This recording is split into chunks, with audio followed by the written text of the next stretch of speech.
नमस्कार अभ्यर्थीगण, मिथिलाक्षर वीक के ऑनलाइन पाठशाला में अपने लोग स्वागत है।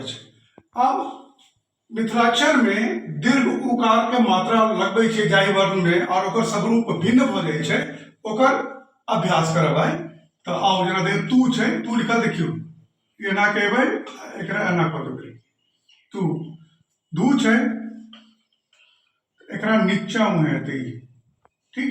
भू छै तो ई करे पढ़े। हु छै तो हु के लेल एकरा ई और में लाइक गेलै। अब देखियो अवधूत, अ ब धूत, अवधूत।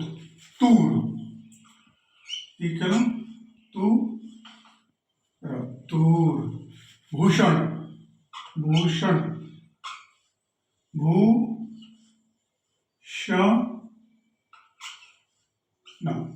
भूषण, ठीक। भूषण। आहूत,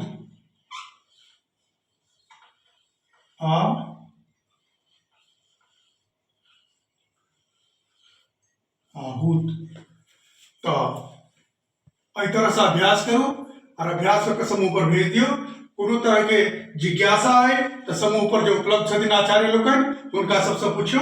जय मिथिला, जय मैथिली, जय मिथिलाक्षर।